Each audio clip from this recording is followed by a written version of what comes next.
Okay, screen visible है?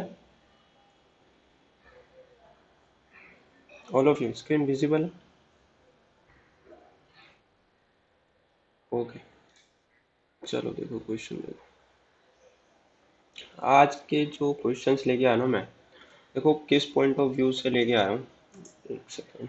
तो बहुत सारे स्टूडेंट आ रहे हैं रेगुलर ज्वाइन होना में, तो सभी को ज्वाइन करते हैं, no problem।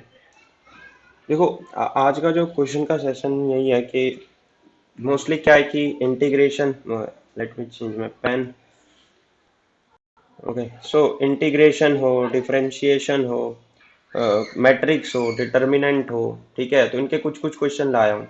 इंटीग्रेशन के मोस्टली वो क्वेश्चन लाया हूँ जो डिफिकल्ट पॉइंट ऑफ व्यू से है। वैसे मुझे पता है कि इंटीग्रेशन से कोई डिफिकल्ट क्वेश्चन नहीं आने वाला, डिफरेंशिएशन से नॉर्मल क्वेश्चन आने वाला है। इंटीग्रेशन के दो पार्ट है, डिफिनाइट इनडिफिनाइट, दोनों में से बेसिक क्वेश्चन आने, टफ नहीं आना, बाय चांस ये बोल रहा हूँ। अगर डिफिकल्ट आ गया तो वही चीज मैं क्वेश्चंस लेके आया हूँ, और इस क्वेश्चंस के मैंने कुछ के हिंट दिए हैं। हिंट ये है कि आपको सामने मैंने बता दिया क्या क्या करना है, आपको इन क्वेश्चन को सॉल्व करना है। नेक्स्ट डे फिर हम इंटीग्रेशन के क्वेश्चन के साथ आएंगे और इसके आंसर के साथ आएंगे। बट मैं ये चाहता हूँ कि आप इन डिफिकल्ट क्वेश्चंस को इन हिंट के थ्रू पहले सॉल्व कर लें। सॉल्व करने से एक फायदा ये होगा कि एग्जाम में अगर क्वेश्चन आया तो आपके अंदर एक कैपेबिलिटी हो जाएगी कि हाँ मैं ये क्वेश्चन इस तरीके का ये अप्रोच लगा के सॉल्व कर सकता हूँ। So that's why I told you कि कुछ ही क्वेश्चन है, इनको सॉल्व कर लें आप खुद से, हिंट मैं आपको साथ के साथ बता दूंगा। सही रहेगा आप लोगों के लिए ये तरीका? एवरीवन, यस और नो? 100 मोस्टली 100 क्वेश्चन दिया बस।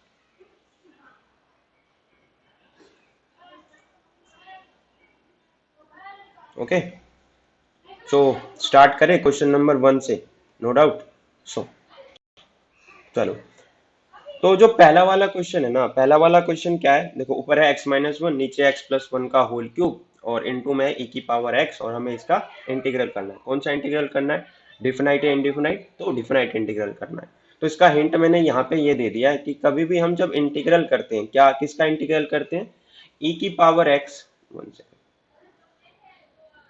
जब भी हम इंटीग्रल करते हैं e की पावर x, फंक्शन fx, और fx का अगर डिफरेंशिएशन हो, ये वाला जो फंक्शन है ये fx का डिफरेंशिएशन हो, तो आंसर हो जाता है e की पावर fx। बिल्कुल शॉर्ट ट्रिक। अगर वैसे सॉल्व करेंगे बहुत लंबा जाएगा, पर हम डायरेक्टली चेक करके कर सकते हैं। जैसे यहाँ पर देखो, तो तुम इसको इस तरीके से लिख सकते हो, e की पावर x इंटीग्रल में है ही, और यहाँ x-1 है, तो इसको सॉल्व जैसे करोगे तो यहाँ पे +2 माइनस, और यहाँ पे -1 हो जाना है। एक से इसे एडमिट कर, और नीचे आपका x+1 का होल स्क्वायर हो जाएगा, यहाँ 1 हो जाएगा, और नीचे x+1 का होल क्यूब हो जाएगा। जब आप इसको सॉल्व करोगे तो आपके पास ये इसका डिफरेंशिएशन होता है। तो इसमें ज्यादा कुछ खास बात है नहीं, तो मतलब ये मैंने आपको सॉल्यूशन क्यों बताने लग गया मैं, मुझे हिंट बताना था। ठीक है, एक सेकेंड। ठीक है,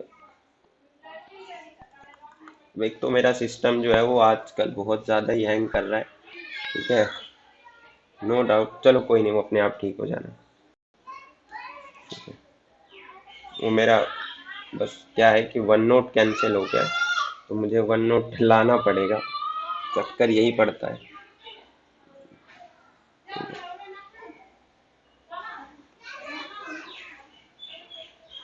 चलो यही थे हम, तो देखो इरेजर लेने को, इसको हटाओ, सब कुछ हटाओ। तो बस आपको ये तरीका यूज करना है, और e की पावर fx आपका आंसर हो जाएगा। अब आपको चेक करना है कि fx इसमें है क्या, वो fx आपको बनाना बड़ा सिंपल सा काम है, वो कर सकते हो। इस वाले क्वेश्चन को कैसे करना है, integral of root tan x upon sin x cos x dx, तो इसको आप रिड्यूस करोगे tan और sec के फॉर्म में। ऊपर वाला ऑलरेडी tan है, नीचे वाला tan और sec में रिड्यूस करो, आंसर आपके पास आ जाएगा। सॉल्व करके आंसर अपने पास रखना। ये बेसिक क्वेश्चन है, इसके अंदर कोई हिंट नाम की चीज नहीं है, क्योंकि log x² + x है ना। तो इसको कैसे सॉल्व करना है, अगर आपने इंटीग्रेशन पढ़ा है तो आपको पता होगा, नहीं पता तो बेसिक फॉर्मूला यूज होना है, जो भी इंटीग्रेशन के होते हैं बेसिक खोलोगे समझ में आ जाएगा। ये वाला क्वेश्चन भी इसी के बेस पे है, e की power x fx + f' x is e की power x f dash x. तो इसमें से चेक करो कि कौन एफ एक्स कौन एफ डैश एक्स बनेगा, आपके पास इसका आंसर मिल जाएगा। ठीक है, तो बस मैं ये कहना चाहूंगा कि यहाँ पे एक और हिंट दे देता हूँ, यहाँ पे ट्रिग्नोमेट्रिक आइडेंटिटी का फॉर्मूला लगेगा। तो ट्रिग्नोमेट्रिक आइडेंटिटी देखना इसमें से कौन बन रहा है, जो बन रहा है उसको लिखना और समझ में आ जाएगा। ठीक है,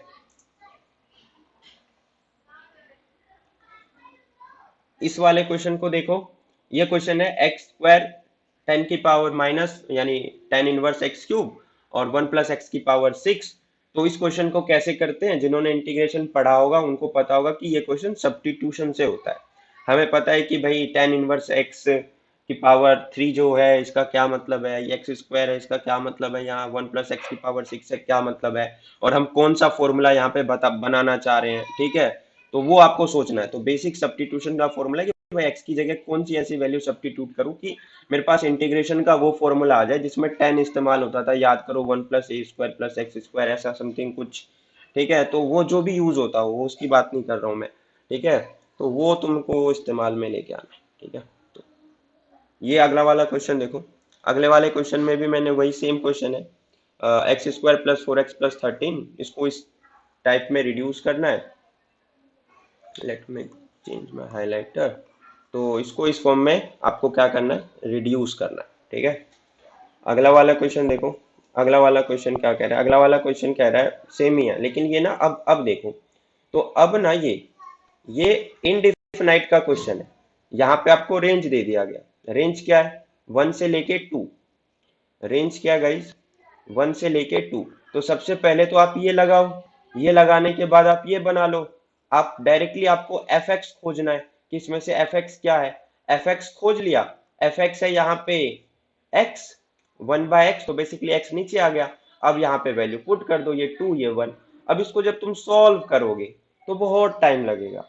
बहुत टाइम से बचने के लिए तरीका शॉर्ट ट्रिक है, e की पावर x इंटीग्रल। ठीक है ना, और ये एफ एक्स आ गया, इसका इंटीग्रल कर दिया हमने, रेंज रख दिया, तो ई की पावर 2/2 माइनस, ये आंसर बन जाएगा। आई थिंक यही होगा, कर लेना। ठीक है, बता ही दिया इसका आंसर, तो देख लेना। अब अगला वाला क्वेश्चन देखो, एक सेकंड।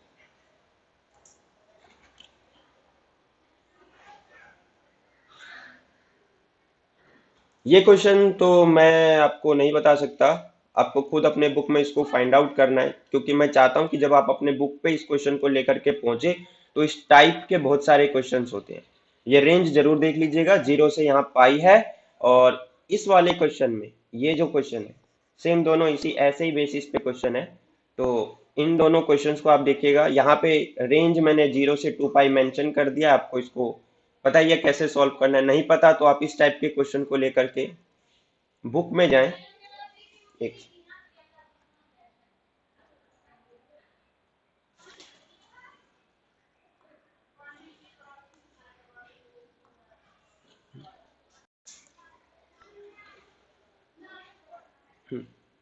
तो बुक में लेके जाए और आप इस तरह के क्वेश्चन को सॉल्व कर लेना। ठीक है ना, तो यार बार बार एडमिट हो रहे हो, मैं जब एक बार टाइम बता चुका हूँ कि इस टाइम एडमिट होना है, तो बस।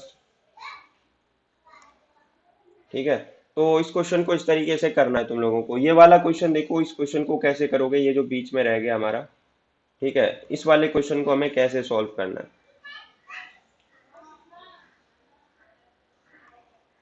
ठीक है, लेट्स। तो सबसे पहले ना इसमें डायरेक्ट इसको सॉल्व करवा देता हूँ मैं, क्योंकि मोस्टली बच्चे इस क्वेश्चन को थोड़े गलत तरीके से लेते हैं। एक्स की जगह जब आप माइनस एक्स रखोगे, या माइनस रखोगे, सिंपल सा लॉजिक है, तो माइनस रख दिया तो ये माइनस एक्स हो गया, मोड माइनस एक्स हो गया। तो mode minus x plus x हो गया, तो ये माइनस एक्स बन गया। अब माइनस एक्स बन गया तो मान लो कि ये पूरा फंक्शन एफ एक्स था, तो अब माइनस एक्स बन रहा है, मतलब ये माइनस फंक्शन ऑफ एक्स बन रहा है। अब माइनस फंक्शन ऑफ एक्स बन रहा है और रेंज प्लस से माइनस बना है, तो -1 माइनस -1 प्लस 1 आंसर बन गया 0। तो इसका आंसर 0 आएगा। तो ये मैंने यहाँ पे आपको बता दिया कि कैसे करना है। ठीक है, अब नेक्स्ट क्वेश्चन देखो, नेक्स्ट क्वेश्चन का भी हिंट मैंने दिया है यहाँ पे। ठीक है, नेक्स्ट क्वेश्चन का हिंट क्या है, multiply and divide pi by 2। पहले इस पाई को 2 से मल्टीप्लाई 2 से डिवाइड करना, उसके बाद नाउ अप्लाई डायरेक्ट। अब आप अपनी टेक्स्ट बुक को खोलोगे तो गाइस टेक्स्ट बुक में ना आप याद कर लेना कि 0 से π/2 log sin dx का डायरेक्ट एक आंसर निकल के आता है। बस वो डायरेक्ट आंसर आपको गेट करना है और आप वैल्यू रख दोगे रेंज की और आपके पास आंसर आ जाएगा। तो ये चीज आप जरूर देख लेना कि log sin x dx integral 0 से π का आंसर हमेशा फिक्स होता है।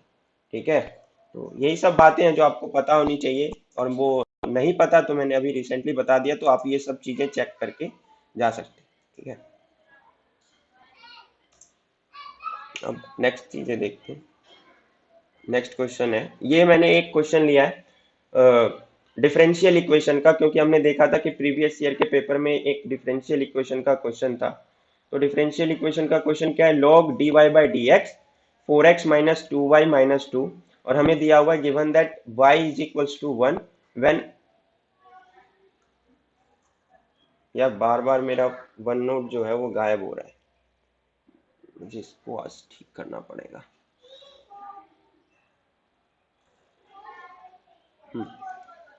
सो देखो क्या था, किसी को कोई प्रॉब्लम तो नहीं है ना इस चीज से, ये बार बार गायब हो जा रहा है। ठीक है, मेरी गलती नहीं है, वो एकदम से सिस्टम में फॉल्ट आ जाता है, मुझे ठीक भी कराना अपना। सो देखो, व्हेन x = 1। सो इस क्वेश्चन को कैसे करोगे, देखो इस क्वेश्चन का सिर्फ एक हिंट मैं तुम्हें दे देता हूँ। वो हिंट क्या है ना, कि दोनों तरफ ना ई से कर दो। ये ई की ई log dy/dx हो गया, और ये e की पावर 4x - 2y - 2 हो गया। अब e और log गया, कैंसिल, खत्म, 1 बन गया।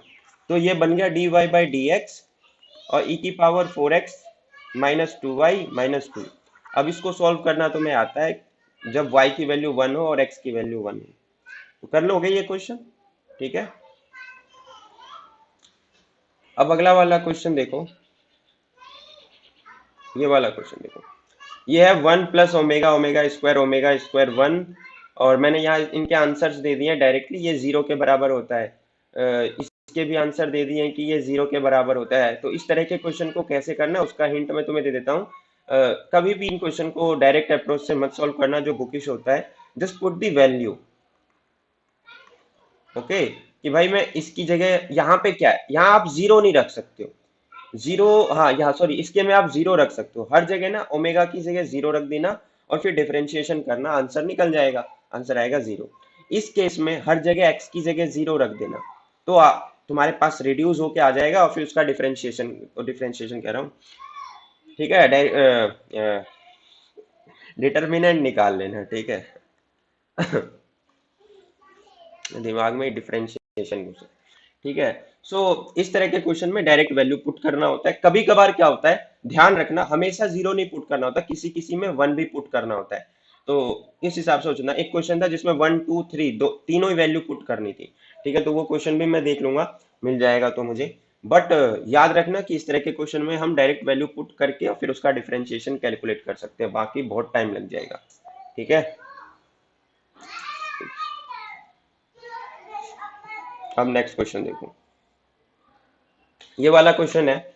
अब इस क्वेश्चन का क्या मतलब है एक बार रीड आउट करके समझा देता हूँ। कह रहा है let A is this matrix, कि ये हमारा ये ए हमारा ये वाला मैट्रिक्स है। ठीक है, और 10 भी है, ये 10 भी हमारा ये वाला मैट्रिक्स है। हमें बोला गया है कि बी जो है वो ए का इनवर्स है, तो ए अल्फा की वैल्यू निकाल के दिखाओ। तो फॉर्मूला तो तुम्हें पता ही है, इनवर्स ऑफ मैट्रिक्स क्या कैसे क्या बनता है, उस अप्रोच को यूज करना है, कि इनवर्स वाला अप्रोच हमें यूज करना है, मतलब डायरेक्ट फॉर्मूला रखोगे और फॉर्मूला रखोगे तो सॉल्व करोगे तो आंसर आ जाएगा। ठीक है, तो फॉर्मूले को ध्यान में रख के सवाल सॉल्व करना। ठीक है, और इस 10 को मत भूल जाना, बहुत बच्चे 10 को भूल जाते हैं। ठीक है, तो 10 को मत भूल। ये वाला क्वेश्चन देखो, ये टाइप ऑफ मैट्रिक्स पे है, बहुत टाइम लगा इस क्वेश्चन को ढूंढने में मुझे।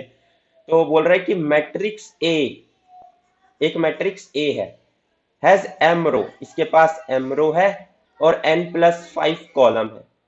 फिर उसने बोला क्या, कि एक मैट्रिक्स बी है जिसके पास एम रो है, 11 - n कॉलम है। अगर दोनों ही ए बी और बोथ बी ए क्या होंगे, इसमें 3 ऑप्शन है, कि ए बी और बी ए एक स्क्वायर मैट्रिक्स है, ए बी और बी ए क्या 8 into 8 और 3 into 13 ऑर्डर में है, या A B is equals to B A है। तो बस आपको इसको सॉल्व, या इनमें कोई नहीं है, ठीक है। तो बस आपको इस क्वेश्चन को सॉल्व करना है।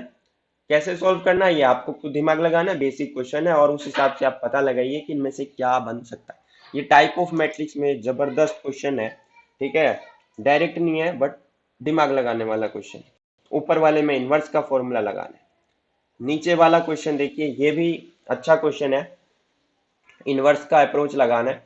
तो मैं ये क्वेश्चन इसीलिए लेके आया हूँ क्योंकि इससे आप इन चैप्टर्स के अंदर कुछ बेसिक फंडामेंटल्स जरूर सीख जाएंगे अगर आप इसको सॉल्व कर रहे हैं तो, ठीक है। अगर आप बुक पे भी इस क्वेश्चन को ले जा करके सीखते हैं तो आप गारंटी के साथ बोल सकता हूँ कि आपको बहुत कुछ सीखने को मिल जाएगा इस क्वेश्चन से।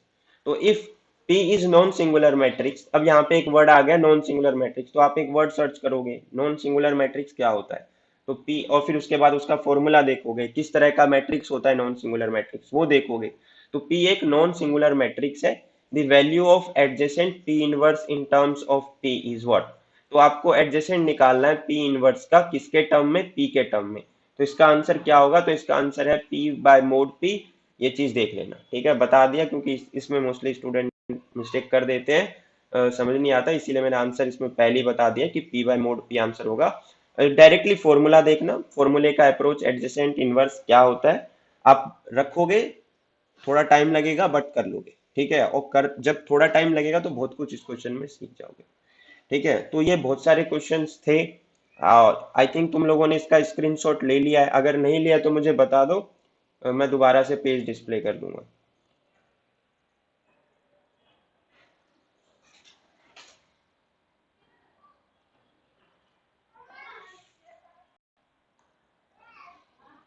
एवरीवन, एसएस ले लिया था सबने? नहीं लिया, हाँ, ठीक है, समझदार। स्क्रीनशॉट लो यार, घर पे बैठ के क्या सॉल्व करोगे, नहीं क्या? एक सेकंड, सबको ले लेने दो यार। ये लो, इसका स्क्रीनशॉट लो। एक सेकेंड, कोई स्टूडेंट एडमिट होना चाहिए। इसका एसएस ले लो। इसके बाद यहाँ से एसएस ले लो। एक सेकेंड, थोड़ा ऊपर कर देता हूँ, ठीक है। अब इसके बाद यहाँ से एसएस ले लो, इतना ही लो। फिर इसका ले लो यहाँ से।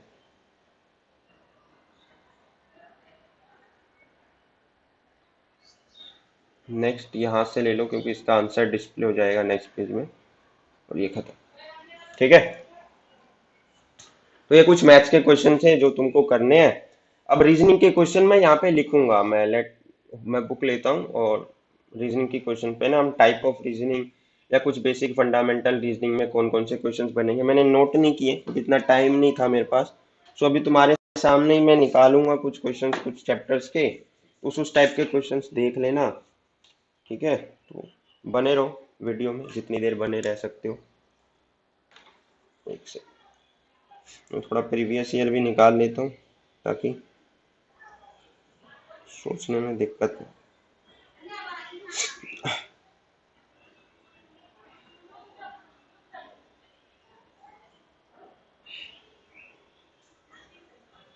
बाकी मैं क्वेश्चन पे डाल देता हूँ, तुम क्वेश्चन सॉल्व कर सकते हो, कोई जिसको कोई दिक्कत आ रहा है, ठीक है, तो वो कोई क्वेश्चन सॉल्व कर सकते हो। बाकी मैं इस साल का क्वेश्चन पेपर,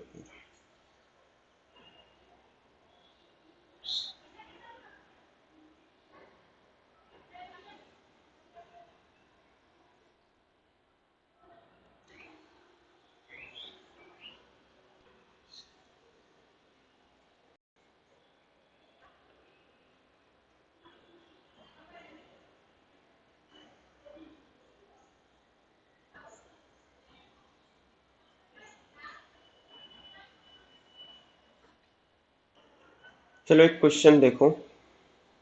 ये मैं जो बता रहा हूँ उस टाइप के क्वेश्चंस की प्रैक्टिस करनी है तुम्हें। भाई 4-5 दिन है, इन 4-5 दिन में अपने आप को अच्छा बना के जाओ। तो अपनी तैयारी फुल ऑन रखो। उन तैयारी फुल ऑन में जो क्वेश्चन है, जैसे ये वाला क्वेश्चन मैंने देखा था, तो प्रीवियस ईयर बहुत बार आ रहा था। तो वो क्वेश्चन कौन सा है? वो क्वेश्चन है कि एक black Smith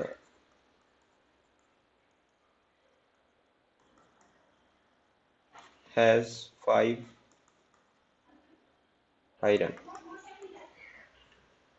article that name is P Q R S and T। Okay, writing थोड़ा सा खराब आएगा बिकॉज मैं फास्ट लिखने की कोशिश कर रहा हूँ। Each having different weight. Okay, तो पहला क्वेश्चन है T weight is twice as much as Q. Twice as much as Q. The second one is Q weight. Q weight is 4.5 times as much as R. The third one is what? R weight is half as much as S। ठीक है, तो ये जो type question है, ये 2-3 question पिछली बार repeat हुए थे। तो मैं ये चाहता हूं कि इस तरह का क्वेश्चन तुम लोग, बुक नहीं है तो कोई बात नहीं, गूगल करो, देखो कि इस तरह के क्वेश्चन में ना बेसिक हिंट क्या लग रहा है। ठीक है, और प्रैक्टिस करके जाना ये वाला क्वेश्चन। और जिनको आता है, जो करना चाह रहे हैं सॉल्व, वो सॉल्व कर लो और आंसर बता दो। प्रीवियस ईयर का ही क्वेश्चन है। अगर प्रीवियस ईयर नहीं लगाया है तो अभी भी सबसे बड़ा जो आप लोगों ने गलत काम किया वो यही किया है। और प्रीवियस ईयर पेपर जो है ना, वो देखो सिर्फ और सिर्फ इस साल का प्रीवियस पिछले साल का अवेलेबल है। उससे पहले का प्रीवियस ईयर पेपर किसी के पास भी अवेलेबल नहीं हो सकता। ठीक है, क्यों नहीं हो सकता? बिकॉज उससे पहले आईपी पेपर प्रोवाइड नहीं करता था। तो बुक वगैरह में जो वो पेपर लिखे रहते हैं वो बने बनाए पेपर होते हैं, मतलब वो आईपी के पेपर नहीं होते, वो मैं कंफर्म कर दूं आपको। तो जो भी स्टूडेंट वो सोच रहा है कि वो पेपर्स आईपी के होते हैं, तो वो आपकी जिंदगी की सबसे बड़ी गलती है, अलग पॉइंट ऑफ व्यू से बनी। ठीक है, तो इसका आंसर बताएं आप लोग क्या है। मैंने क्वेश्चन लिख दिया।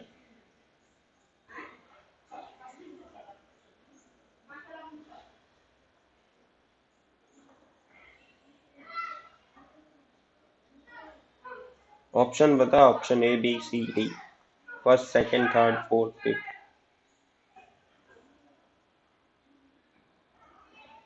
सॉरी, इसका मैंने ये तो लिखा ही नहीं, मेन चीज तो लिखा ही नहीं, मैंने बस बता दिया है। अब ये तो आपका कंप्लीट क्वेश्चन हो गया। अब उसने बोला है, क्वेश्चन क्या बोला उसने, बोला है कि T is heavier than which of the following two article. The first option A S Q, option number B S and R, option number C P and R, option number D P and Q. So everyone, ये जो मैंने question यहाँ पे लिखा है ना, हाँ S and are ही होगा। बट मैं आप लोगों को श्योरिटी के साथ कह सकता हूँ ये question reasoning point of view से बहुत इंपॉर्टेंट है। तो इस तरह के क्वेश्चंस को एक बार आया तो आप स्क्रीनशॉट ले लेना और प्रैक्टिस जरूर कर लेना। ठीक है, बाकी अगला क्वेश्चन देखो।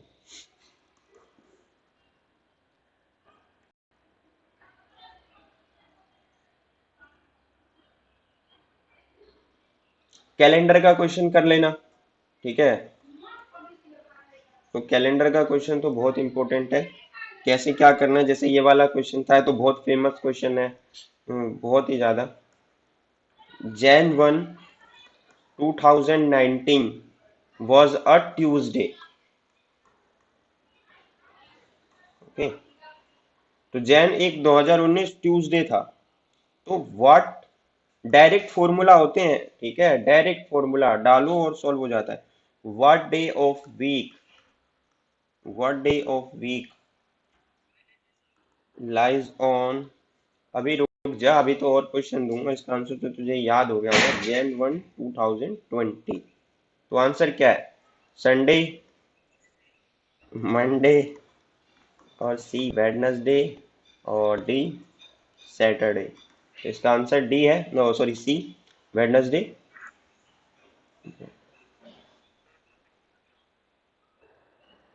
सब आपको ही करना है, मैं आपको कुछ भी नहीं बताने वाला, ताकि मैं ये चाहता हूँ कि आप कुछ सीखो। आप मेरे से एक फॉर्मूला पूछ लोगे। हाँ, मैं वही कह रहा हूँ, जब मैं अगर बता दूंगा तो फिर तो काम खराब हो जाएगा। मैं आपको सिर्फ इस टेस्ट सीरीज के थ्रू ये दिखाना चाहता हूँ कि आप किसी चीज पे पहुंचो, पहुंचने के बाद आपको वहां पे बहुत कुछ मिलेगा, बहुत कुछ, फिर उनको एक बार पढ़ लो, क्योंकि क्वेश्चन सिर्फ एक वैरायटी पे नहीं बनेंगे, मैं फॉर्मूला बना दूंगा सिर्फ इस पे नहीं बनेगा। तो मैं चाहता हूँ कि आप इस क्वेश्चन के थ्रू पहुंचो किसी चीज पे, और फिर उस क्वेश्चन को करो, तो आपके खूब सारे क्वेश्चन सॉल्व होने के चांसेस हो जाएंगे। ठीक है, वरना मैं बता दूंगा आप आलस में छोड़ दोगे, तो मैं वो नहीं चाहता हूँ। ठीक है, अब नेक्स्ट क्वेश्चन देखो, इसी के बेसिस पे लेता हूँ मैं, एक सेकंड, अब मैं बुक से क्वेश्चन देता हूँ आपको। ठीक है, तो जिनको नहीं आता वो डरने की बात नहीं है कि भाई कैसे होगा, हमारे सामने क्वेश्चन आ गया है, अब हमें पता है कि मुझे इस तरह के क्वेश्चन को सॉल्व करके जाना है, इससे बड़ी बात क्या हो सकती है। ठीक है, ये ज्यादा,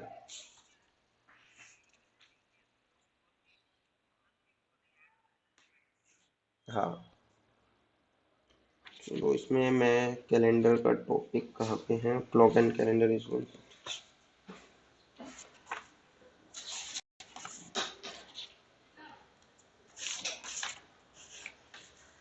क्वेश्चन तो आ चुके हैं, बेसिक क्वेश्चंस लेते हैं कैलेंडर से।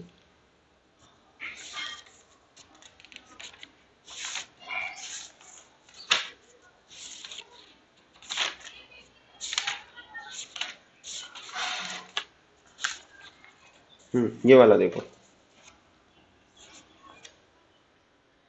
Question number 25। क्वेश्चन नंबर 25 कह रहा है कि if 27 March, if 27 March 1995 was a Monday, यह क्वेश्चन रिपीट हुआ है बहुत बार, मैंने बहुत सारे कॉम्पिटेटिव एग्जामिनेशन में देखा ये क्वेश्चन आते हुए। ठीक है, was मंडे, देन व्हाट, और रीजनिंग ना गाइस बहुत ज्यादा हेल्पफुल है आपके लिए, आपको लगेगा कि एक बोझ की तरह, बट मैं ये बता दूं कि बीटेक के बाद जब जॉब लेना होगा ना, तो बिना रीजनिंग के जॉब नहीं ले पाओगे, क्योंकि सबसे पहला राउंड रीजनिंग राउंड ही होता है, उसमें ये सब चीज पूछा जाएगा, तो जितना सीख पा रहे हो उतना है, क्योंकि बाद में एप्टीट्यूड, लॉजिकल रीजनिंग सब बनाने पड़ेंगे। Was, so if 27 March 1995 was a Monday, then what day of the week was 1, ये 1 है, 1 नवंबर। ठीक है, शॉर्ट फॉर्म में लिख दिया नवंबर 1994। तो देखो यहाँ पे हमें आगे, यहाँ 2019 था, पूछा 2020 का, यहाँ है 1995, पूछा है 1994 का, तो थोड़ा उसी देखा, तो जहाँ पे मुझसे स्टूडेंट पूछा था फॉर्मूला, अब क्वेश्चन थोड़ा चेंज हो गया तो वो डर जाएगा, तो दोनों वेराइटी के क्वेश्चंस कर लेना। And I think someone want to join, ठीक है, तो बताओ इसका आंसर बताओ, मैं ऑप्शन तो दे नहीं रहा, आंसर बताओ। हम्म, सॉल्व कर लो, चलो आंसर दे। नहीं, गलत है, ऑप्शन दे रहा हूँ संडे। हाँ, बस तुक्का लगाते जो सारे डे बोल दे, कुछ छोड़ियो मत।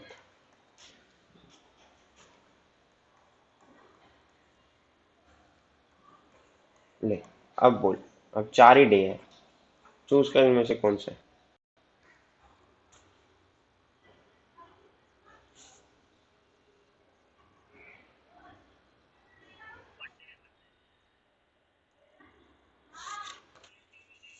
हम्म, हम्म, हम्म।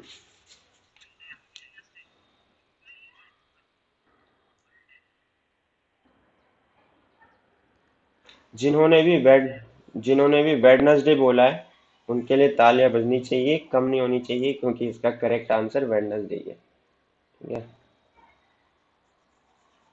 तो जो मंडे, ट्यूसडे, संडे बोल रहे थे वो थोड़ा सा ध्यान दें, ठीक है, अपनी रीजनिंग पे।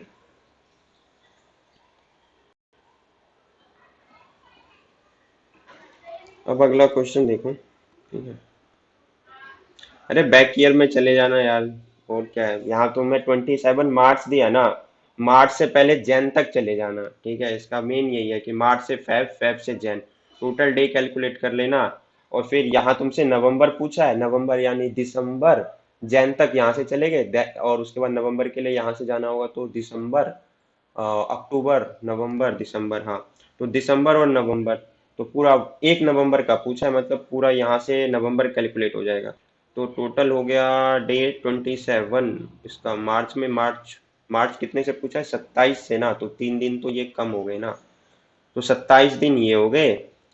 फरवरी कितने का होता है, फेब 28 का ना, और फेब 28 होता है ना, 1995 लीप ईयर भी नहीं है, तो 28 दिन ये हो गए, 27 दिन ये हो गए, और जनवरी होती है तुम्हारी 31। अब आ रही है वॉइस?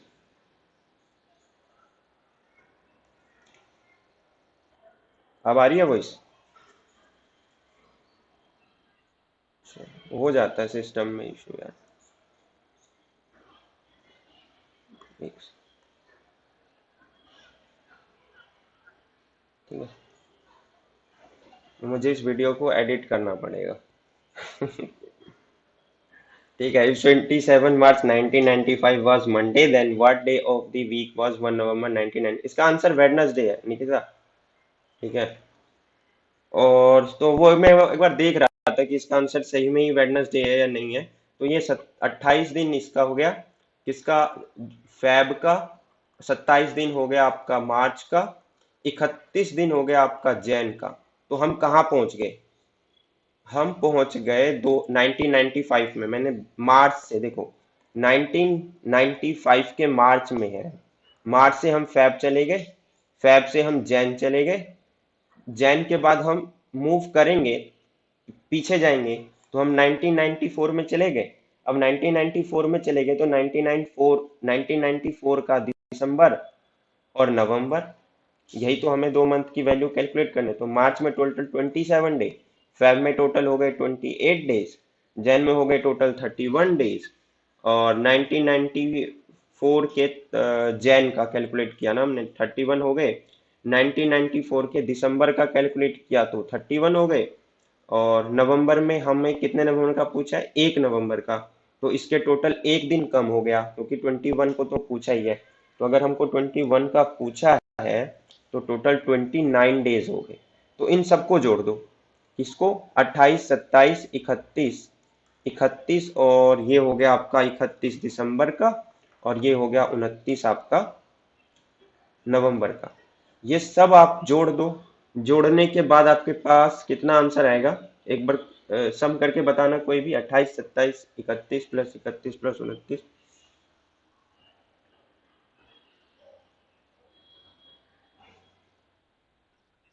हाँ, 146 आएगा। अगर 146 आया तो 146 का क्या मतलब है, कितने वीक हुए, 27, 146 को 7 से डिवाइड करो ना, कितना हुआ, 6 बचेगा ना, तो 20 वीक हो गए, और 6 हमारे पास एक्स्ट्रा डेज बच गए, यही है ना।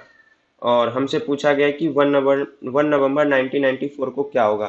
तो अगर 6 डेज बचे हैं, इसका मतलब मंडे होगा ना, मंडे माइनस 6, वैल्यू उतनी बन रही है। ठीक है, तो मंडे माइनस 6 1 डे, और तो हो गया कितना, 7, 7 - 6 1, मंडे, ट्यूसडे, तो तुम्हारा डे बनेगा ट्यूसडे। ठीक है, बट इसके बहुत सारे और तरीके हैं, उस हिसाब से कर लेना, बट मैं, तुम एक बार देख रहा था कि,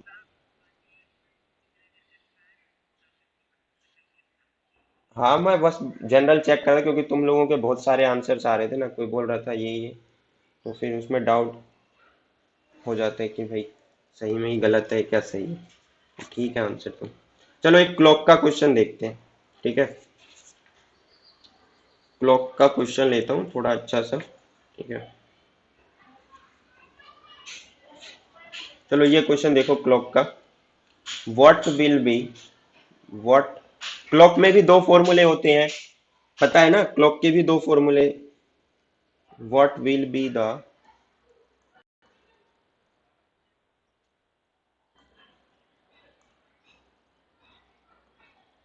what will be the angle between hour hand and minute hand if clock shows 8:30 p.m. Okay, answer है आपके सामने 90 डिग्री, बी 75 डिग्री। बस तुरंत फॉर्मूले पे लगाओ, कैलकुलेट करो। ठीक है, 85 डिग्री। ठीक है, बताओ इसका आंसर क्या होगा।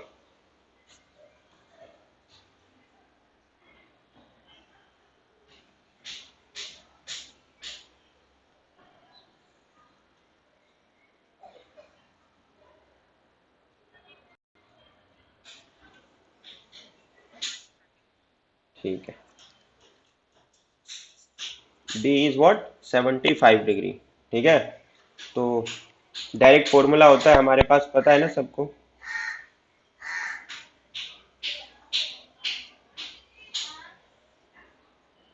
अरे यार, एक तो मेरा, चलो कोई नहीं, पहनने वाली दोस्तों, 75 डिग्री हमारा आंसर हो जाएगा। सिस्टम को दिखाना पड़ेगा, तो बता देता हूँ। जैसे थीटा निकालते हैं ना, तो थीटा निकालते टाइम 11/2 मिनट माइनस 30 इंटू हार, और मिनट की जगह यहाँ पे कितना रखोगे, ठीक है 30, क्योंकि 8:30 PM पे पूछा है ना, और हार की जगह कितना रखोगे 8। सॉल्व कर लेना, थीटा की वैल्यू 75 आ जाएगा। ठीक है, गला बैठ गया मेरा बोल बोल के। तो ये देख लेना, एक एंगल दे दिया जाता है और उस टाइम आपसे टाइम पूछ लिया जाता है। यहाँ आपको टाइम दे दिया गया, एंगल पूछ लिया गया है, तो दोनों के ही फॉर्मूले एक बार जरूर ध्यान से देख लेना और क्वेश्चन कर लेना। ठीक है, इनके में क्वेश्चंस में ज़्यादा कुछ खास नहीं है, सिंपल क्वेश्चंस आते हैं, तो ज़्यादा घबर, कैलेंडर क्लॉक में से। अब थोड़ा सा एक और टॉपिक देख लेता हूँ, एक दो टॉपिक्स, तो तुम उस टॉपिक को जरूर सॉल्व कर लेना। एक जो मेन टॉपिक है वो है डायरेक्शन टेस्ट। ठीक है, डायरेक्शन टेस्ट का क्वेश्चन बहुत बार आया है। एक सेकंड में, अगर प्रीवियस ईयर में डायरेक्शन वाला कोई क्वेश्चन है तो मैं उसको जरूर लेना चाहूंगा। ठीक है, क्योंकि था मेरे हिसाब से एक डायरेक्शन का क्वेश्चन था। ठीक है,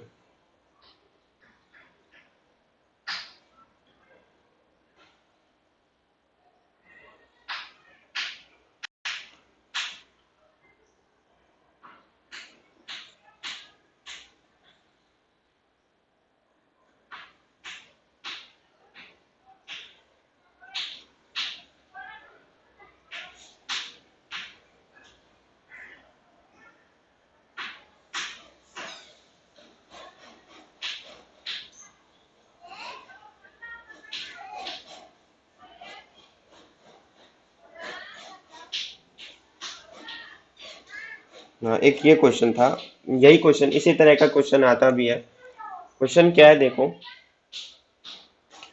क्वेश्चन कह रहा है कि अ मैन, इसका डायग्राम बनाओगे ना तो बड़ी जल्दी हो जाता है। A man walk 5 kilometre north, oh sorry, toward south. एक मैन है जो 5 किलोमीटर साउथ की तरफ गया, and then turns to the right, और उसके बाद राइट मुड़ गया। ठीक है, after walking 3 kilometre he turns to the left, फिर वो लेफ्ट मुड़ गया, और फिर उसके बाद 5 किलोमीटर चला। Now in which direction is he.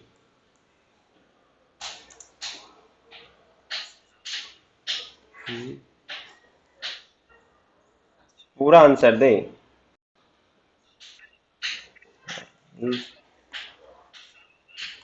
ठीक। Starting place. तो आंसर है इसका वेस्ट, बी ऑप्शन था साउथ, सी ऑप्शन था south west, sorry north east था, सी ऑप्शन था नॉर्थ ईस्ट और डी ऑप्शन था साउथ वेस्ट। तो इसका आंसर था साउथ वेस्ट। इस तरह के क्वेश्चन को कभी भी करना तो भाई डायग्राम बनाना, जैसे यहाँ एक ये चीज बनाओ। अब ये तुम्हारे पास रेडी हो गया कि भाई नॉर्थ हो गया, साउथ हो गया, ईस्ट हो गया, वेस्ट हो गया। अब इस पे अपना काम करो कि 5 किलोमीटर साउथ चला, तो मैंने बनाया 5 किलोमीटर साउथ। फिर बोला कि भाई टर्न्स टू द राइट। अब इधर से देखोगे तो इधर से तुम्हारा लेफ्ट क्या है, राइट क्या है? तो इधर से तुम्हारा राइट है ये। क्यों? क्योंकि तुम्हारा फेस इस साइड है, साउथ की तरफ। अगर तुम्हारा फेस साउथ की तरफ है तो सॉरी सॉरी सॉरी, अगर तुम्हारा लेफ्ट ही मुड़ा था या राइट मुड़ा था, राइट मुड़ा था ना, तो तुम्हारा भाई राइट साइड हो गया ये। ठीक है। और जब इधर जा रहे हो तो राइट साइड ये हो गया। अब राइट साइड जब मुड़ा, मुड़ने के बाद वो कितना चल रहा है, 3 किलोमीटर। तो ये 3 किलोमीटर, ये 5 किलोमीटर चला। Turns to the right after walking 3 kilometre he turn to left. फिर उसके बाद वो लेफ्ट मुड़ गया एंड वॉज 5 किलोमीटर, और 5 किलोमीटर चला। तो स्टार्टिंग पॉइंट ये था। ठीक है। उसने बोला now in which direction he is from the starting place. कभी कभार देखो, जब मैं एक बार क्वेश्चन गलत कैसे करके आ गया तो मैं बता देता हूँ जल्दीबाजी में। गलत क्वेश्चन मैं ऐसे करके आ गया था इससे पिछले के पिछले साल, कि मैंने ये चीज ध्यान में नहीं दिया कि मेरे से वो स्टार्टिंग प्लेस से ही डायरेक्शन पूछ रहा है। मेरे को लगा कि वो बोल रहा है कि वो अब किस डायरेक्शन में मूव कर रहा है। तो स्टार्टिंग प्लेस से डायरेक्शन ऐसे देखना था, और किस डायरेक्शन में मूव कर रहा है वो अलग। तो दोनों ही क्वेश्चन इसमें बन सकते हैं कि भाई वो किस डायरेक्शन में मूव कर रहा है और स्टार्टिंग पोजीशन से किस डायरेक्शन में मूव कर रहा है। तो देखो, अब वो 3 किलोमीटर चला, अब उसका राइट क्या हो गया और लेफ्ट क्या हो गया। तो अब देखोगे तुम, तो वो किधर जा रहा है, ध्यान से देखो, अब वो किधर मुड़ रहा है। पहले 5 किलोमीटर चला साउथ की तरफ, फिर उसके बाद वो लेफ्ट मुड़ गया, ओ सॉरी राइट मुड़ गया। तो उसका राइट किधर हो गया, खुद देखो, राइट हो गया इधर। इधर 3 किलोमीटर चला, 3 किलोमीटर चलने के बाद अब वो कह रहा है कि मैं लेफ्ट लूंगा। तो मैंने कहा ठीक है लेफ्ट ले ले। तो लेफ्ट ले लिया, turn to the left and was 5 kilometre, और फिर 5 किलोमीटर चला। क्या ये सही जा रहा है क्वेश्चन का डायरेक्शन क्या? खुद सोचो। हम्म। तो मैं वही कहना था, तो वो चीज की गलती मत करना कि भाई देखा नहीं, पढ़ा नहीं, और फिर उस चीज को सॉल्व करते टाइम गलती कर दी। तो मैं क्वेश्चन के थ्रू ये बताना चाहता हूँ कि भाई क्वेश्चन के अंदर बहुत कुछ होता है, तो हर एक लाइन हर एक वर्ड को ढंग से पढ़ लेना, गलती मत करके आना। ठीक है। तो वो चीज देख लेना कि भाई लेफ्ट कहाँ कह रहा है, राइट कहाँ कह रहा है, लेफ्ट कब लेना, कि फेस के टाइम लेफ्ट कब लेते हैं, राइट कब लेते हैं, वो चीज देख लेना। इसका आंसर साउथ वेस्ट था। और एक सीक्वेंस एंड सीरीज का क्वेश्चन था कि दिया हुआ था 3 सीक्वेंस एंड सीरीज के क्वेश्चन पे हम कल बात कर ही चुके थे। मैंने 2-3 क्वेश्चन दिए शायद।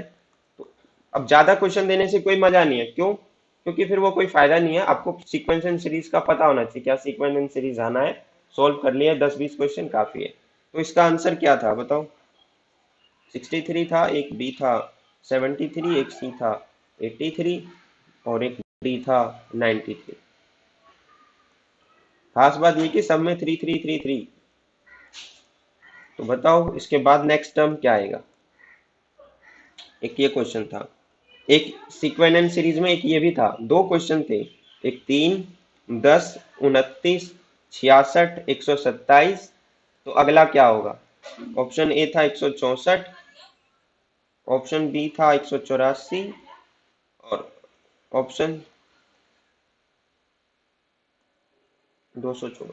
तो इसका आंसर क्या था? 83। जो भी हो, अगर आपने सॉल्व किया होगा तो देखा होगा 83 था। ठीक है। तो 83 इसका आंसर था, और 218 इसका आंसर था।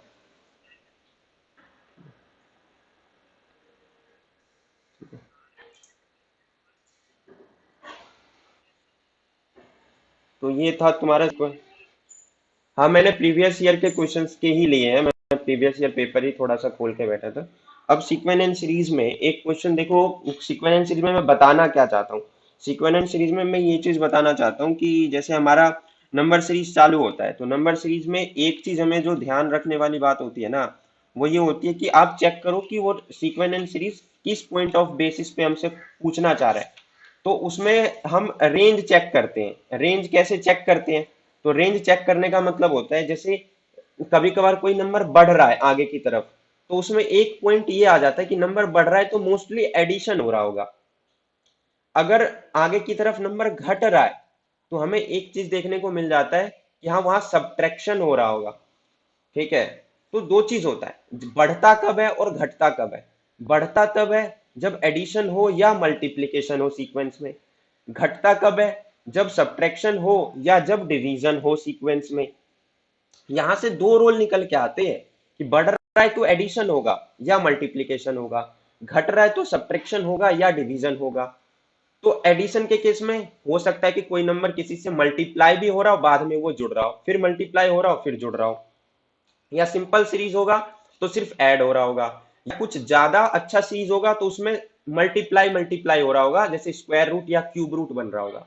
डिवीजन में ये हो रहा होगा कि ये नंबर इससे डिवाइड हो रहा होगा, ये नंबर इससे डिवाइड हो रहा होगा, या ये नंबर इससे सब्ट्रैक्ट हो रहा होगा। ठीक है, तो वो कुछ अलग तरह का सीक्वेंस आपको इस तरीके से पता चल जाता है कि सीक्वेंस बढ़ रहा है या घट रहा है। जैसे इस वाले केस में, जैसे तुम लोगों ने अभी आंसर बताया मुझे 3, 11, 23, 29, 59, तो बताओ इस सीक्वेंस में क्या चीज खास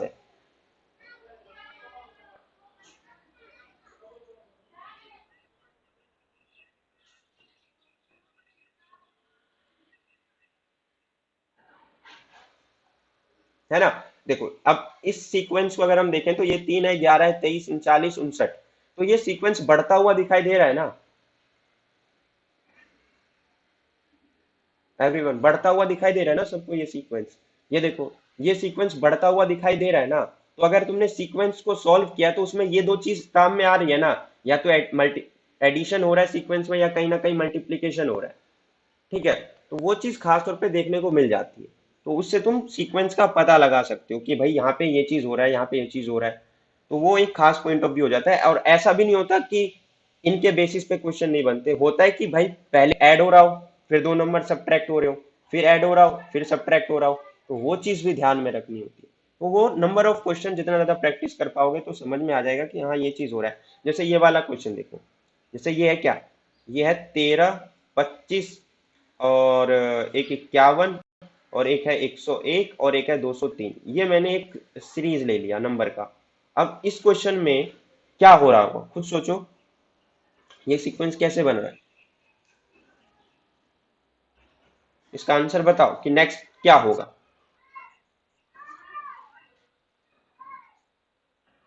है ना? है ना? 13 2 जा 26 - 1, 25 2 जा +1। तो यहां देखो, सीक्वेंस बढ़ रहा है तो मल्टीप्लीकेशन तो होगा या एडिशन तो होगा, पर इनका कॉम्बो भी बन जाएगा। जैसे यहाँ मल्टीप्लाई हो रहा है। हाँ, इसका आंसर 405। ठीक है। तो मल्टीप्लाई और डिवाइड दोनों हो रहा है, मल्टीप्लाई और डिवाइड एडिशन दोनों, तो मिक्सअप हो गया ना, मल्टीप्लाई सब्ट्रैक्ट। बट एक चीज गौर करने वाली बात है, अगर हम ये चीज ही ना गेट कर पाए कि मल्टीप्लाई तो होना है, तो फिर कैसे करोगे? प्लस माइनस का अंदाजा तो आप तभी लगा लोगे जैसे ही आप मल्टीप्लाई तक पहुंचोगे। हाँ, 13 2 जा 25 2 जा, बढ़ रहा है घट रहा है, तो दिमाग में गेट कर जाएगा उसी टाइम। बट जो मेन है वो ये देखना है कि सीक्वेंस बढ़ रहा है या घट रहा है। ठीक है। तो आई थिंक कि क्वेश्चन समझ में आ गए होंगे कि सीक्वेंस एंड सीरीज में हमें किस तरीके से निपटारा करना है। तो एक अच्छा सा क्वेश्चन लेते हैं। ठीक है, सीक्वेंस एंड सीरीज का इन द एंड।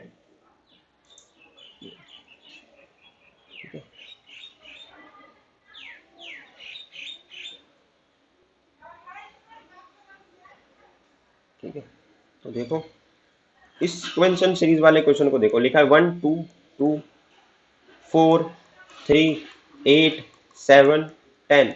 बताओ नेक्स्ट क्या है?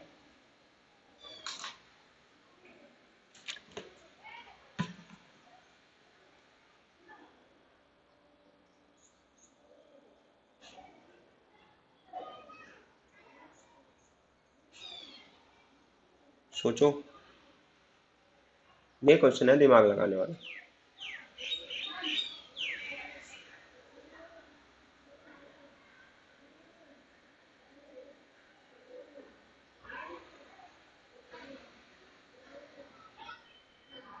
नहीं।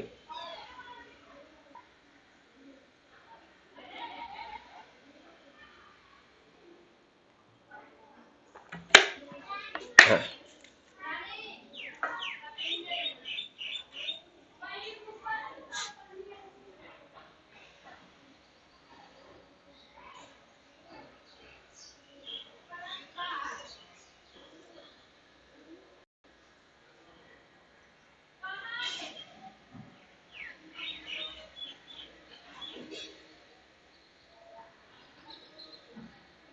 एक ये वाला भी देखो।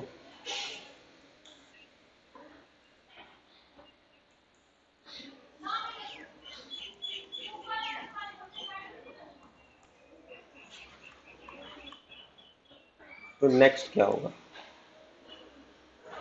ये सब क्वेश्चन है सीक्वेंस एंड सीरीज में, थोड़े बवाल टाइप के। इसके ऑप्शंस क्या क्या है? तीन ऑप्शन दे देगा। ऊपर वाले के 22 नहीं है, 9, 8 और 13 तीन ऑप्शन है। इस वाले के भी तीन ऑप्शन दे देता हूँ। इसके तीन ऑप्शन क्या दूँ? इसके तीन ऑप्शन,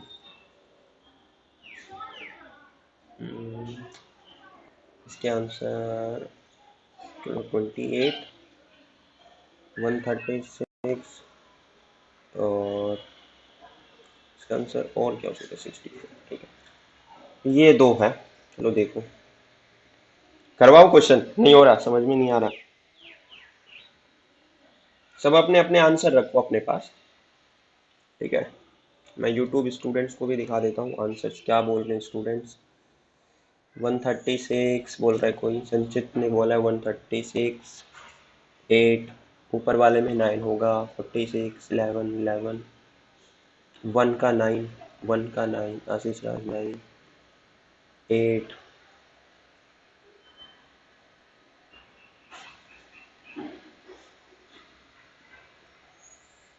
चलो मैं सॉल्व कराता हूँ। देखो, इस 1 को देखो, ओ सॉरी, इस 1 को देखो, ये 1 था। मैं इसको इरेज नहीं कर रहा। यहाँ पे ये 2 था, और यहाँ पे ये 3 है, ये 7 है, और यहाँ क्या हो, और एक से।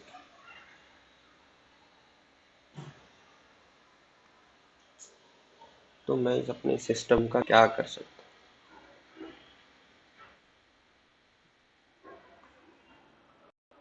ये 2 है, ये 4 है, आवाज आ रही है? ये 4 है, 8 है, और ये 10 है। अब सोचो कि भाई हम क्या कर सकते हैं इस क्वेश्चन में। तो देखो, ये 1 था, अब 1 में 1 जोड़ो। मेरे को लगता है ये फिर से 1 नोट ना चला जाए, मे भी यही चीज था। एक सेकेंड, मुझे 1 नोट दोबारा ओपन करना पड़ेगा।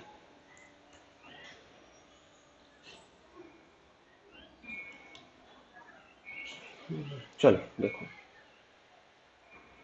देखो 1 में 1 जोड़ा 2। यहाँ पे ना इस क्वेश्चन में खास तौर पे है कि इसके अंदर अपने आप में ही दो सीक्वेंस चल रहे हैं, एक येलो वाला और एक ब्लू वाला।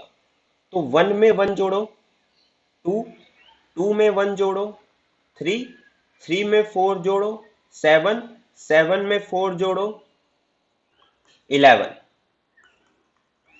ठीक है, क्या आएगा? 11।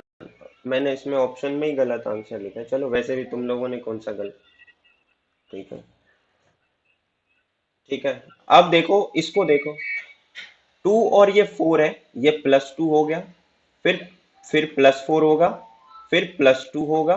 तो एक सीक्वेंस क्या है? एक सीक्वेंस चलता है +2, +4, और एक सीक्वेंस चलेगा आपका +1, +1, फिर +4, +4, फिर +1, फिर +1, फिर +4, फिर +4।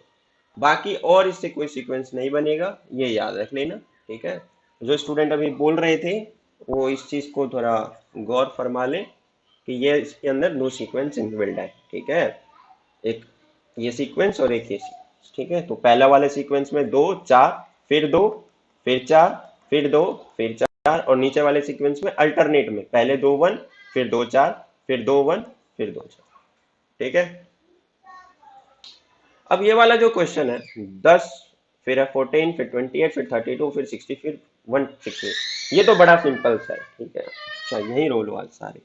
तो 10 14 28 32 64 68, बताओ इसका करेक्ट आंसर 136 दिया था मोस्टली बच्चों ने। जी बिल्कुल 136 है। तो 10 को 14 है तो 10 प्लस 4 14, 14 टू जा 28, 28 प्लस 4 32, 32 टू जा 64, 64 प्लस 4 68, 68 टू जा 136। तो इसका सीक्वेंस चल रहा है ऐड मल्टीप्लाई, ठीक है। 4 से ऐड करना है, 2 से मल्टीप्लाई करना है। तो आई थिंक कि अब तुम लोग क्वेश्चंस तो मैंने बहुत सारे बता दिए, हिंट भी बता दिया। अब और क्या ले सकते हैं और बता दो। सेटिंग अरेंजमेंट आता ही है तुम लोगों को अच्छे से। हम्म, और बाकी ये सब कर लेना, सिलोजिज्म पढ़ लेना, स्टेटमेंट एज्यूप्शन पढ़ लेना, स्टेटमेंट कंक्लूजन पढ़ लेना, कॉजेज एंड इफेक्ट भी पढ़ लेना, और सबसे इंपॉर्टेंट है assertion reason. But assertion reason में वो ऐसे क्वेश्चन पूछते हैं, मतलब साइंस टाइप क्वेश्चन पूछ लेते हैं असर्शन रीजन में। तो मैं ये कह सकता हूँ कि हाँ उसको देख लेना कि करते कैसे हैं असर्शन रीजन, ठीक है। वो ज़्यादा हेल्पफुल रहेगा। और कुछ दिक्कत और क्या कहना चाहते हो? क्या? एक दो क्वेश्चन सब टॉपिक से? हम्म, ठीक है। अच्छा अच्छा क्वेश्चन निकालता हूँ, चलो सिलोजिज्म का क्वेश्चन करते हैं।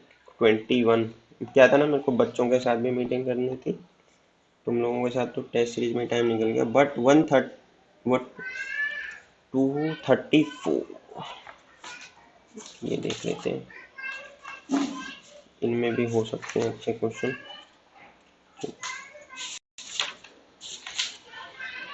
तो ये वाला क्वेश्चन देखते हैं, अच्छा क्वेश्चन लग रहा है। बेसिक ही ले रहा हूँ, हार्ड नहीं ले रहा हूँ, ठीक है। तो पेपर में उतना हार्ड भी नहीं आने वाला। क्वेश्चन क्या है देखो, कह रहा है स्टेटमेंट आपको गिवन है, स्टेटमेंट है आपको कि ऑल बेंचेस आर पार्क्स, ठीक है। No park is a tree, कोई पार्क ट्री नहीं है, ठीक है। और ऑल ट्री आर स्विंग्स, ये आपके पास है। आपको कंक्लूजन में क्या बोला गया है, तो नीचे चलते हैं और कंक्लूजन लिखते हैं। आपको कंक्लूजन में बोला गया है,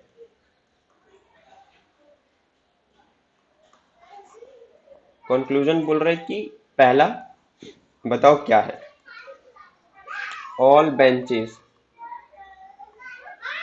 स्विंग इज अ पॉसिबिलिटी,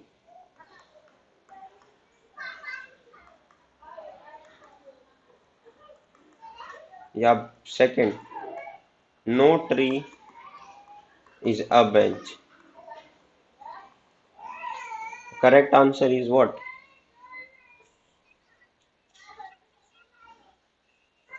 हम्म, एक सेकंड, इसका आंसर बताइए क्या होगा 20 का, मैं जरा चेक करूं।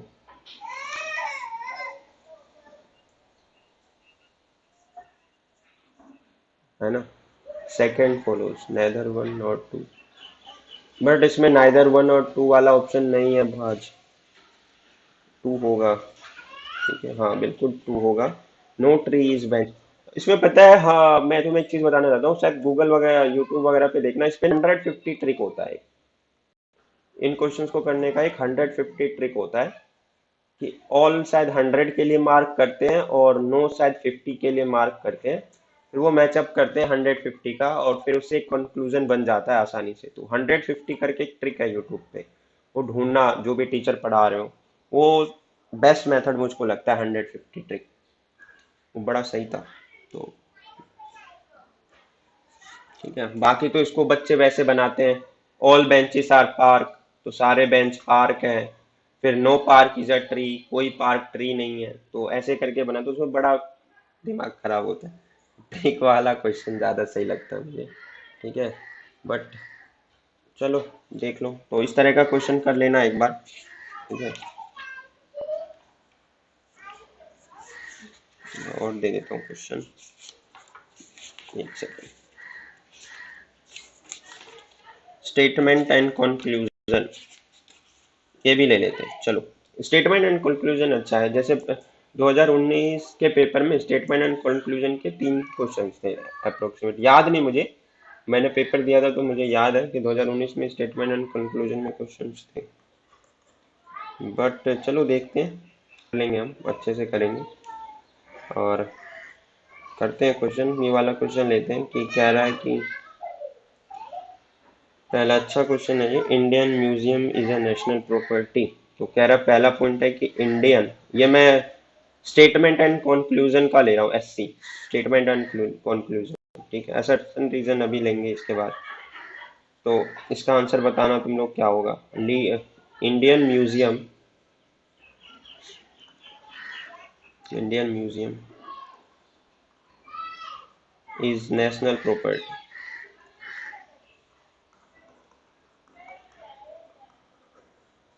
फिर इसका सेकंड पॉइंट इन्होंने ये बोला है कि historical property of nation is protected by the CG। CG मतलब central government. Option A only, ये मैंने कंक्लूजन लिखा है, याद रखना, ये मैंने ऊपर कंक्लूजन लिखा है, स्टेटमेंट कंक्लूजन में, स्टेटमेंट अभी दूंगा। Only conclusion one follow, only one follows. B बोल रहा है ओनली सेकेंड फॉलोज। सी बोल रहा है बोथ, और डी बोल रहा है नन। ठीक है, तो ये कंक्लूजन था। स्टेटमेंट क्या कहता है, स्टेटमेंट आपको क्या बोल रहा है, देखो। अरे पहले स्टेटमेंट तो लिखने दे, अपने आप ही बोलने लग गया स्टेटमेंट बिना देखे ही। For protection of Indian museum central government is responsible. And दूसरा स्टेटमेंट ये कह रहा है कि जो विक्टोरिया मेमोरियल है और वो एक नेशनल प्रॉपर्टी। तो बताओ इसमें से कौन सा फॉलो करेगा। 23 का आंसर, सभी को आंसर देने दो।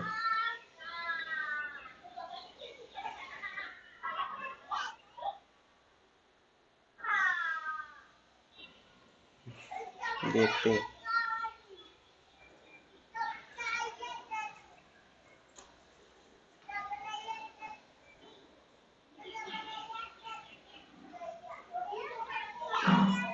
मोस्टली स्टूडेंट क्या कह रहे हैं। बी, बी, कोई कह रहा है सी। क्यों अपनी जिंदगी के साथ धोखा कर रहे हो तुम लोग। ठीक है,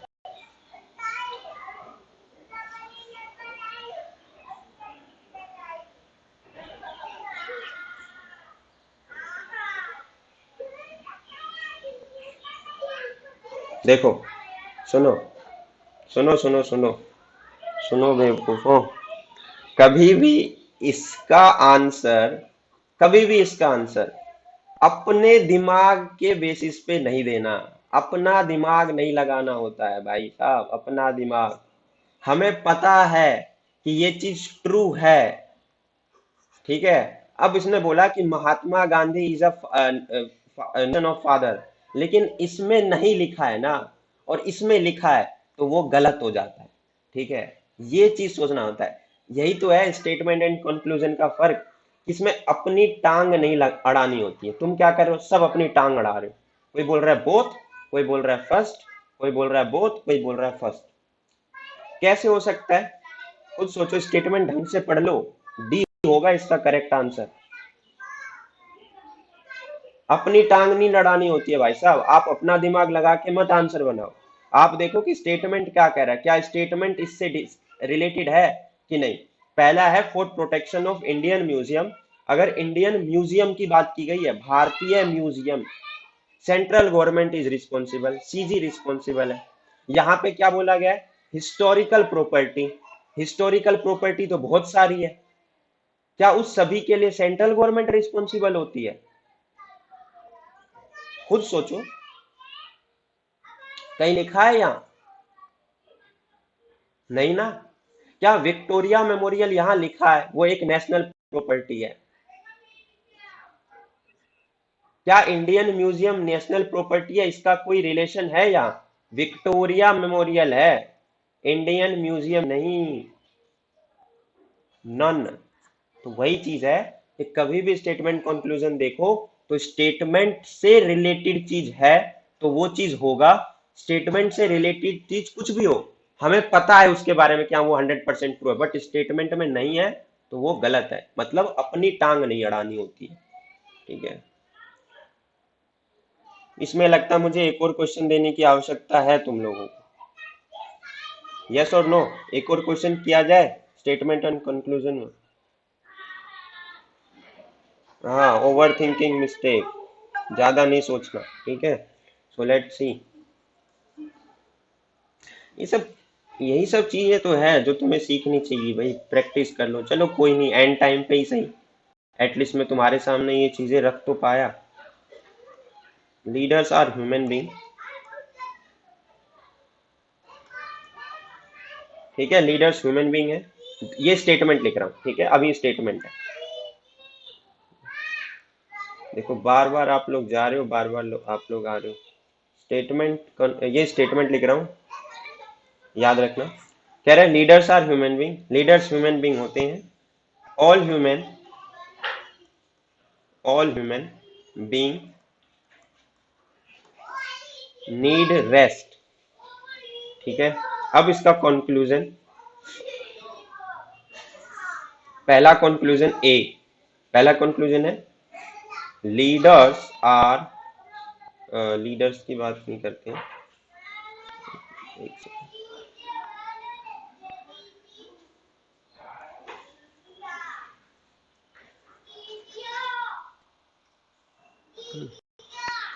अब ये फिर से यही चीज है कि एक साथ में बहुत सारे सिस्टम में बहुत सारी चीजें ऑपरेट करता हूँ तो मोस्टली मुझे ये दिक्कत झेलनी पड़ती है। देख रहे हो, अब वो चीज मुझे ठीक करनी पड़ेगी। नहीं चाहिए भैया, इरेजर नहीं चाहिए हमें, बस थोड़ा सा काम करने दो, फिर जाएगा। मुझे ऑपरेट ऑपरेट करना पड़ेगा इसको। मेरा सिस्टम लैग कर रहा है, मेरा बहुत ज़्यादा ही लैग कर रहा है, बट कोई नहीं, कोशिश करते हैं सही हो जाए, थोड़े टाइम तक ही चल जाए।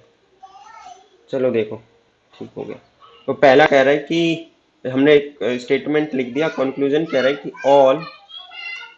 Human being all human beings are not leader. फिर अगला कह रहा है लीडर्स, ये ए और ये बी, लीडर्स कहाँ, लीडर्स नीड रेस्ट। चलो अब इसका कौन दे दिया हमने। अब यहाँ पे पहला है म्यूट कर लो यार। बोथ, दूसरा है नाइदर, तीसरा है आपके पास वन, फर्स्ट फॉलो कर रहा है ए, चौथा है आपके पास डी। सोचो, एक सेकंड में मैं आ रहा हूँ, कॉल आ रहा है। क्या आंसर होगा इसका? ठीक है,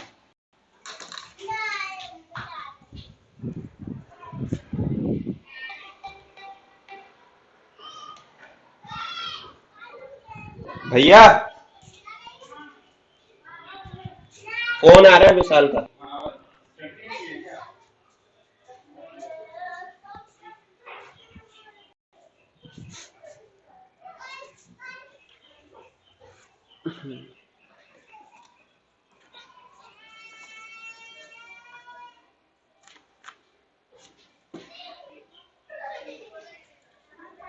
सोचो इसका आंसर क्या हो सकता है। All human being are not leader, leaders need rest. तो कौन सा कंक्लूजन सही है? दोनों, कोई भी नहीं, ए या डी? नाइदर। चलो ठीक है। बहुत सारे स्टूडेंट को बहुत सारे स्टूडेंट को मजा नहीं। डी ठीक है, देखते हैं क्या होता है, मैं चेक कर लेता हूँ। 24, 24 हूँ।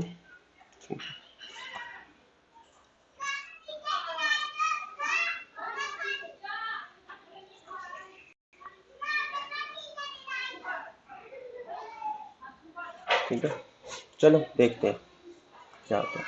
तो इसका आंसर, करेक्ट आंसर है डी, बिल्कुल ठीक है। देखो, पहली बात, जितने भी लीडर्स होते हैं वो सभी ह्यूमन बींग तो होते हैं ना, या वो कोई परजीवी होते हैं? तो यहाँ पे अगर ये बोला गया कि all human being need rest, तो सभी लीडर्स को भी रेस्ट की जरूरत है। पर all human being are not leader, this is wrong. हर ह्यूमन बींग, ठीक है, कहीं ना कहीं अपने आप में तो लीडर होगा। ठीक है, तो हम क्या बोल सकते हैं? हम ये बोल सकते हैं कि leaders need rest is correct, so option number 4 is correct. दोनों में से कौन सा फॉलो कर रहा है? डी फॉलो कर रहा है, बी नहीं फॉलो कर रहा। अब यहाँ पे लिखा हुआ है बी फॉलो करेगा ना, लीडर्स नीड रेस्ट, तो ऑप्शन नंबर 4 इज करेक्ट ना। तो ए के या डी की जगह बी लिखना, तो ठीक है, ये बी है।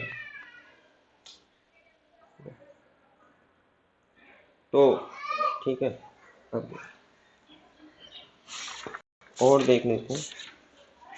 बाकी 531 हो चुके हैं। बहुत सारे स्टूडेंट को शायद मेरे क्वेश्चन से आपत्ति हो गई है, सो सिर्फ 17 स्टूडेंट्स बचे हैं यहाँ। ठीक है, बट नो प्रॉब्लम, बाकी यूट्यूब पे देख ही लेते हो तुम लोग। ठीक है, बाकी फिर कल डिस्कस करेंगे कुछ क्वेश्चंस पे। बाकी मैथ्स के क्वेश्चंस मैंने दे ही दिए हैं, तो कल मिलते हैं फिर। ठीक है, टाइम मिला तो ज़रूर मिलेंगे। बाकी उम्मीद करता हूँ कि आपको क्वेश्चंस और चीज़ें जो बता रहा हूँ वो समझ में आ रहा है। उम्मीद करता हूँ आप लोग अच्छा परफॉर्म करेंगे। ठीक है, एग्ज़ाम पास आ चुके हैं। सर कैलेंडर का क्या वेटेज है? एक या दो क्वेश्चन थे पिछली बार, इस बार भी हो सकते हैं। देखो, कुछ फिक्स नहीं होता यार, रीजनिंग वेटेज ये सब सब बेवकूफ़ी वाली बात है। ये सिर्फ एक मिथ है तुम लोगों के लिए कि ये चीज़ होगा। हाँ, कल फिजिक्स केमिस्ट्री और कंप्यूटर का लेके आता हूँ। ठीक है, तो ये मिथ है कि इस टॉपिक के, मैं ये कह रहा हूँ कि देख लो कि इस टॉपिक से क्वेश्चन आ रहा है, उस टॉपिक को करके जाओ। इससे 5 क्वेश्चन आ रहे, इससे 4 क्वेश्चन आ रहे, क्या फर्क पड़ता है इससे? ये आपका मिथ है बस। कैलेंडर के क्वेश्चन आ रहे, कैलेंडर लगाओ। कंक्लूजन के क्वेश्चन आ रहे, कंक्लूजन के क्वेश्चन लगाओ बस, और कुछ मत देखो कितना क्वेश्चन आ रहा है। अभी बात करते हैं। ठीक है खान साहब, बाकी आज के लिए इतना ही, मिलते हैं कल। ठीक है, ठीक ठीक।